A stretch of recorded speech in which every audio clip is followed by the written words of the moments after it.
আসসালামু আলাইকুম। বাংলাদেশ বেতার গোপালগঞ্জ। খবর পড়ছি রুকাইয়া ইসলাম রূপা। ভোজ্য তেল ক্রয় বিক্রয়, পরিবহন ও সংরক্ষণে অনিরাপদ ড্রামের ব্যবহার পর্যায়ক্রমে বন্ধ করার লক্ষ্যে গতকাল ফরিদপুর পৌরসভার হলরুমে অ্যাডভোকেসি সভা অনুষ্ঠিত হয়েছে। জেলা প্রশাসক মাজহারুল ইসলাম এতে প্রধান অতিথি হিসেবে উপস্থিত ছিলেন। সভায় বক্তারা ভোজ্য তেল পরিবহন ও সংরক্ষণে অনিরাপদ ড্রামের ব্যবহার থেকে জনস্বাস্থ্যের সম্ভাব্য ঝুঁকির বিষয়টি তুলে ধরেন। নিরাপদ খাদ্য নিশ্চিত করতে ভোজ্য তেল ক্রয় বিক্রয়ের ক্ষেত্রে অনিরাপদ ড্রামের ব্যবহার পর্যায়ক্রমে বন্ধ করার উপর গুরুত্বারোপ করেন বক্তারা। পৌর প্রশাসক মোহাম্মদ ইলিয়াসুর রহমানের সভাপতিত্বে police super, civil surgeon, Bangladesh নিরাপদ খাদ্য কর্তৃপক্ষের প্রতিষ্ঠাতা চেয়ারম্যান, পৌরসভার নির্বাহী কর্মকর্তা, ন্যাশনাল হার্ট ফাউন্ডেশন হাসপাতাল অ্যান্ড রিসার্চ ইনস্টিটিউটের রোগতত্ত্ব ও গবেষণা বিভাগের অধ্যাপক ও বিভাগীয় প্রধান, সরকারি রাজেন্দ্র কলেজের অধ্যক্ষ, ক্যাবের সাধারণ সম্পাদক সহ গণ্যমান্য ব্যক্তিবর্গ সভায় উপস্থিত ছিলেন। মাদারীপুর মোস্তফাপুরের খাকছড়ায় শিশু, কিশোর কিশোরী ও নারী উন্নয়ন এবং সচেতনতা বৃদ্ধির লক্ষ্যে চলচ্চিত্র প্রদর্শনী ও উঠান বৈঠক অনুষ্ঠিত হয়েছে। জেলা তথ্য অফিসার দেলোয়ার হোসেনের সভাপতিত্বে বৈঠকে প্রধান অতিথি হিসেবে ভিডিও কলে যুক্ত হয়ে বক্তব্য দেন গণযোগাযোগ অধিদপ্তরের উপপরিচালক কারিগরি ও প্রশিক্ষণ মোহাম্মদ রিয়াদুল ইসলাম।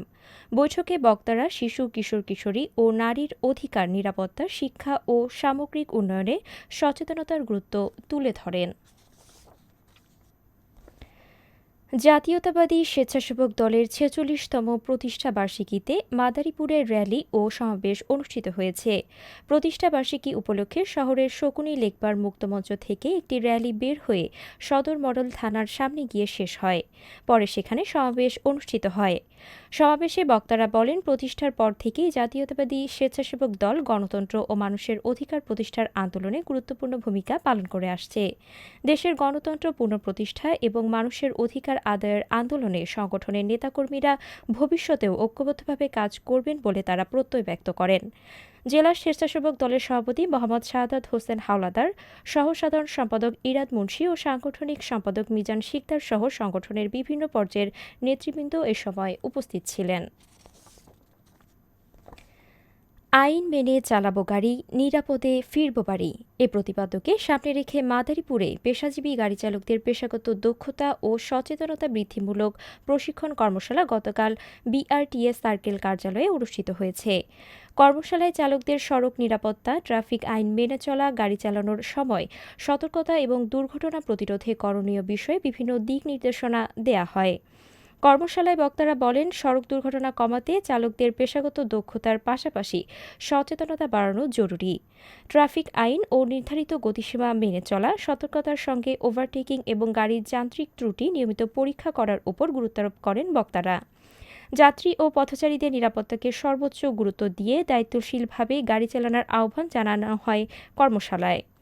বিআরটিএ মাদারীপুর সার্কেলের মোটরযান পরিদর্শক আমির হোসেন, মেকানিক্যাল অ্যাসিস্ট্যান্ট আব্দুল আলিম ও উচ্চমান সহকারী মোহাম্মদ সগির আকন সহ সংশ্লিষ্ট কর্মকর্তাসহ বিভিন্ন পর্যায়ের পেশাজীবী গাড়ি চালক ও সংশ্লিষ্ট ব্যক্তিরা এ সময় উপস্থিত ছিলেন।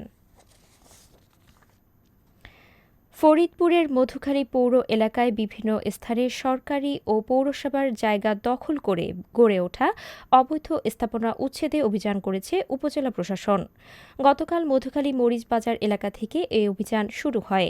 উপজেলা নির্বাহী কর্মকর্তা মোহাম্মদ মাসুদুর রহমান ও সহকারী কমিশনার ভূমি প্রতীক দত্ত এই অভিযান পরিচালনা করেন।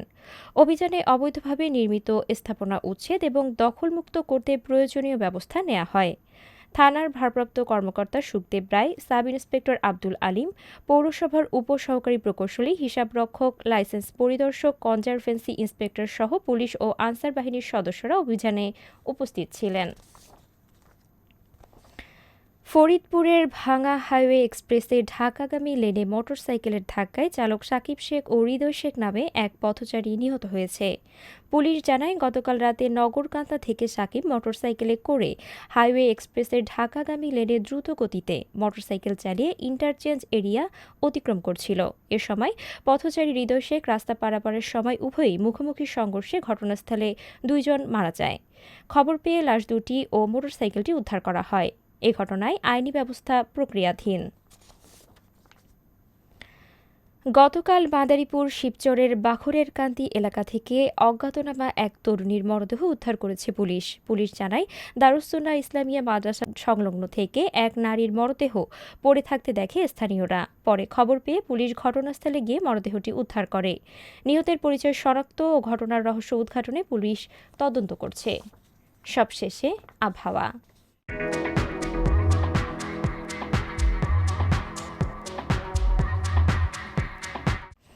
আজ বেলা ১টা পর্যন্ত দেশের অভ্যন্তরীণ নদীবন্দরসমূহের জন্য আবহাওয়ার পূর্বাভাসে বলা হয়েছে, সিলেট, ময়মনসিংহ, নোয়াখালী, কুমিল্লা, চট্টগ্রাম এবং কক্সবাজার অঞ্চলসমূহের উপর দিয়ে দক্ষিণ অথবা দক্ষিণ-পূর্ব দিক থেকে ঘন্টায় ৪৫ থেকে ৬০ কিলোমিটার বেগে অস্থায়ীভাবে দমকা অথবা ঝোড়ো হাওয়া সহ বৃষ্টি অথবা বজ্রসহ বৃষ্টি হতে পারে।